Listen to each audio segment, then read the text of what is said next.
खुलुमबाय बेयो बड'लेण्ड इंखं टेलिभिजन दिनै 14 एप्रिल 2021 बुधबारखालि सानसेनि बरादखौ नोंथांमोननि खाथियाव लाबोदों आं सदानन्द दैमारिया।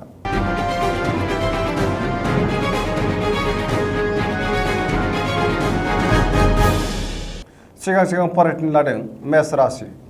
दिनैनि साना मोजां आरो गाज्रिनि गेजेरजों बाबेनलांगोन। गोसोखौ गोबां गुलुं गुजुं मोनगोन। देहाया दिनै मोजाङै थागोन। अब्लाबो नाथाय जानाय लोंनायाव सांग्रां जानाया गाहाम। रांखावरियाव बारा मोजां नङा। नाङा फाङा खरसाया बांगोन। मोननो गोनां धोनखौ दिनै मोननो गोब्राब जागोन। बेफार फालांगियाव बारा मोजां नङा। खहा जानांनो हागौ। मावनो लानाय खामानिखौ थि समाव मावफुंनो गोब्राब जागोन। न'खराव बिसि फिसायनि गेजेराव अननानै फैगोन। बिदा फंबायजों मोजां सोमोन्दो थागोन।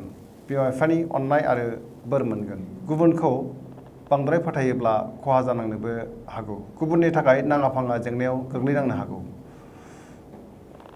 लोगोफोरनि हेफाजाब मोननाय नङा। गोसोनि साननायफ्रा देबार नांगोन। लाइमोनफोरनि गोसोआ दिनै जोबोर रमान्टिक जागोन आरो गावबा गावनि गोसोनि साननायखौ फोरमायलायनो हागोन। बहाबा दावबायहैनो खाबु मोनगोन। फरायसाफ्रा फरायनायाव गोसो दुंगोन आरो मोजां फिथाइ मोननो हागोन।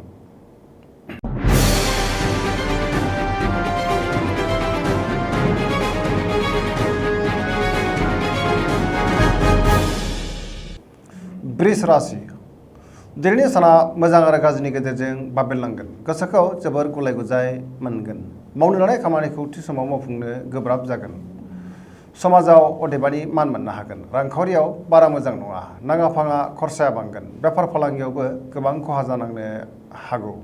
गोसोनि साननायफ्रा देबार नांगोन। न'खराव बिसि फिसायनि गेजेराव अननानै फैगोन। देहाया दिनै मोजाङै थागोन। अब्लाबो जानाय लोंनायाव सांग्रां जानाया गाहाम।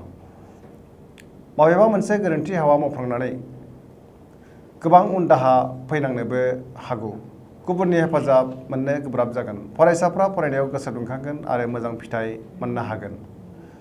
लाइमोनफोरनि गोसोआ दिनै जोबोर आला खाला जागोन।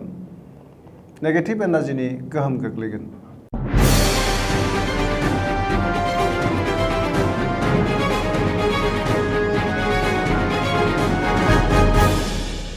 मिथुन राशि। दिनैनि साना मोजां आरो गाज्रिनि गेजेरजों बाबेनलांगोन। गोसोखौ गोबां गुलुं गुजुं मोनगोन। मानिबा जाहोनाव गोसोआव गिनाय फैगोन आरो गोसोखौ गिलुं गिलुं मोनगोन। देहाया दिनै मोजाङै थागोन। अब्लाबो जानाय लोंनायाव सांग्रां जानाया गाहाम। रांखावरियाव मोजां होनजायो।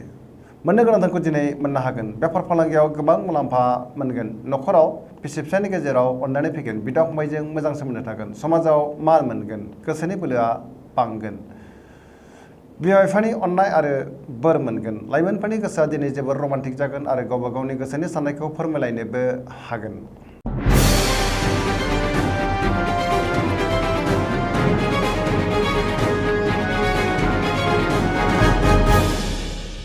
कर्कट राशि। दिनैनि साना जोबोर मोजां। गोसोखौ जोबोर गोजोननाय मोनगोन। सुथुरखौ फेजेननो हागोन। सोरबाया गाज्रि नोजोर होखोमागोन नाथाय अब्लाबो जेबो गोहोम खोख्लैनो हानाय नङा। मावनो लानाय खामानिखौ थि समाव मावफुंनो हागोन। रांखावरियाव जोबोर मोजां होनजायो। आरजिनाय धोनखौ दोनथुमनो हागोन। बेफार फालांगियाव जोबोर मोजां मुलाम्फा मोनगोन। गुबुननि हेफाजाब मोनगोन। न'खराव बिसि फिसायनि गेजेराव अननानै फैगोन। बिदा फंबायजों मोजां सोमोन्दो थागोन आरो बिसोरनि हेफाजाब मोननो हागोन। समाजाव दिनै गोबां मान मोनगोन। लाइमोनफोरनि गोसोआ दिनै जोबोर रमान्टिक जागोन आरो गावबा गावनि गोसोनि साननायखौ फोरमायलायनोबो हागोन। फरायसाफ्रा फरायनायाव गोसो दुंखांगोन आरो मोजां फिथाइ मोनगोन। सरासनस्रायै दिनैनि साना जोबोर मोजां आरो मोजाङैनो बारग'लांगोन।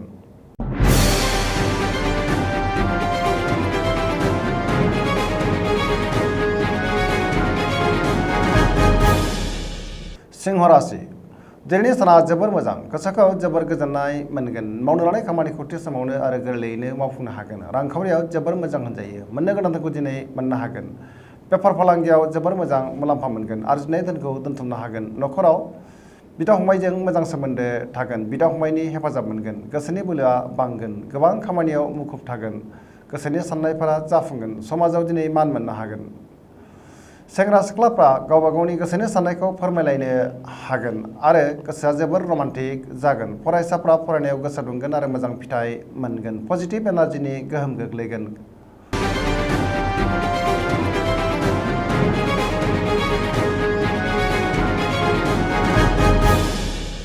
कन्या राशि दिनैनि साना जोबोर मोजां गोसोखौ जोबोर गोजोननाय मोनगोन समाजाव दिनै गोबां मान मोननो हागोन गुबुनजों मोजां सोमोन्दो लाखिनो रोंगोन गुबुननि गोसोखौ गोरलैयैनो बोनो हागोन बहानिफ्रायबा हरखाबै मोजां खौरां फैनो हागौ रांखावरियाव दिनै जोबोर मोजां होनजायो आरजिनाय धोनखौ दोनथुमनो हागोन बेफार फालांगियाव गोबां मुलाम्फा मोनगोन देहाया मोजाङै थागोन अब्लाबो जानाय लोंनायाव सांग्रां जानाया गाहाम नखराव बिसि फिसायनि गेजेराव अननानै फैगोन बिदा फंबायजों मोजां सोमोन्दो थागोन बिदा फंबायनि हेफाजाब मोनगोन बिमा बिफानि अननाय आरो बोर मोनगोन गोबां खामानिखौ दिनै मावफुंनो हागोन सिगांनि बबेबा आद्रा खामानिखौबो मावफुंनो हानानै गोसोखौ गोबां गोजोननाय मोनगोन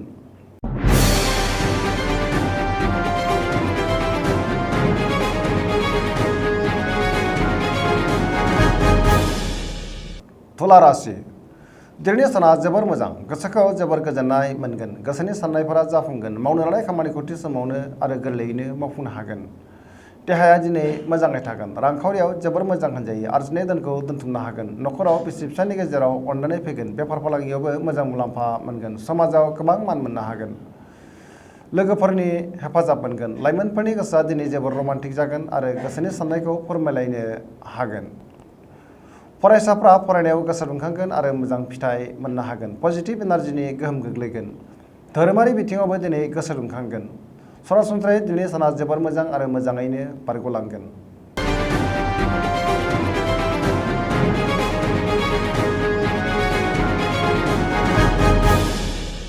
वृश्चिक राशि दिनैनि साना जोबोर मोजां गोसोखौ जोबोर गोजोननाय मोनगोन मावनो लानाय खामानिखौ थि समावनो आरो गोरलैयैनो मावफुंनो हागोन गोसोनि साननायफोरा जाफुंगोन गोसोनि बोलोआ बांगोन नखराव बिसि फिसायनि गेजेराव अननानै फैगोन गोसोआ दिनै जोबोर रमान्टिक जागोन रांखावरियाव जोबोर मोजां बेफार फालांगियाव जोबोर मोजां मुलाम्फा मोननो हागोन आरजिनाय धोनखौ दोनथुमनो हागोन देहाया दिनै मोजाङै थागोन अब्लाबो जानाय लोंनायाव सांग्रां जानाया गाहाम फरायसाफ्रा फरायनायाव गोसो दुंखांगोन आरो मोजां फिथाइ मोननो हागोन सरासनस्रायै दिनै साना जोबोर मोजां आरो मोजाङैनो बारग'लांगोन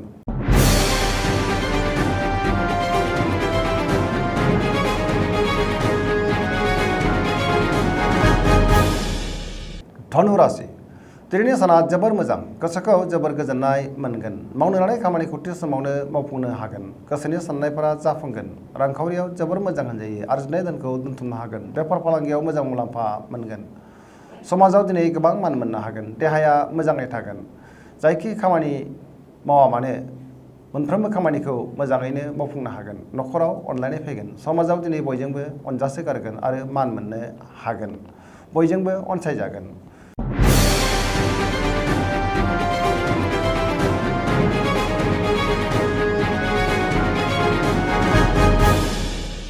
मकर राशि दिनैनि साना जोबोर मोजां गोसोखौ जोबोर गोजोननाय मोनगोन देहाया दिनै मोजाङै थागोन अब्लाबो जानाय लोंनायाव सांग्रां जानाया गाहाम रांखावरियाव जोबोर मोजां होनजायो आरजिनाय धोनखौ दोनथुमनो हागोन बेफार फालांगियाव गोबां मुलाम्फा मोननो हागोन नखराव बिसि फिसायनि गेजेराव अननानै फैगोन बिदा फंबायजों मोजां सोमोन्दो थागोन बिमा बिफानि अननाय आरो बोर मोनगोन गोसोनि बोलोआ बांगोन गोबां खामानि मावनो गोसो दुंगोन आरो गोबां खामानिखौनो मावफुंनो हागोन सिगांनि बबेबा आद्रा खामानिखौ दिनै मावफुंनो हागोन समाजाव मान मोनगोन बबेबा खामानियाव मुखुब थागोन पजिटिभ एनार्जिनि गोहोम गोग्लैगोन लाइमोनफोरनि गोसोआ दिनै जोबोर रमान्टिक जागोन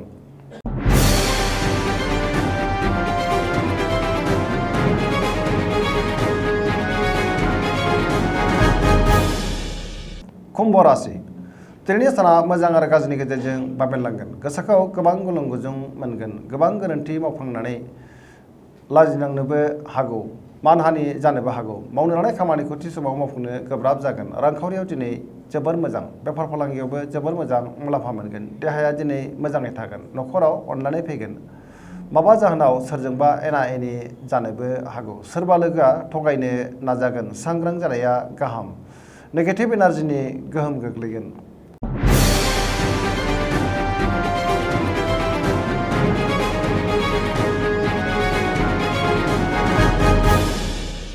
मीन राशि दिनैनि साना जोबोर मोजां गोसोखौ जोबोर गोजोननाय मोनगोन सोरबा गोजाम लोगोखौ बहाबा लोगो मोननानै दिनै बांसिन गोजोननाय मोनगोन गोसोनि बोलोआ बांगोन गावनि गोसोनि साननायखौ गुबुननो फोरमायनो हागोन। देहाया दिनै मोजाङै थागोन। रांखावरियाव जोबोर मोजां होनजायो। आरजिनाय धोनखौ दोनथुमनो हागोन। मोननो गोनां धोनखौ दिनै मोननो हागोन। बेफार फालांगियाव गोबां मुलाम्फा मोनगोन। न'खराव बिसि फिसायनि गेजेराव अनलायनाय फैगोन। दिनै जायखि खामानि मावा मानो मोनफ्रोमबो खामानिखौनो दिनै फारि फारि मावफुंनो हागोन आरो थि समावनो मावफुंनो हागोन। धोरोमारि बिथिङावबो गोसो दुंखांगोन। फरायसाफ्रा दिनै फरायनायाव गोसो दुंखांगोन आरो मोजां फिथाइ मोननो हागोन। बहाबा दावबायहैनो खाबु मोनगोन।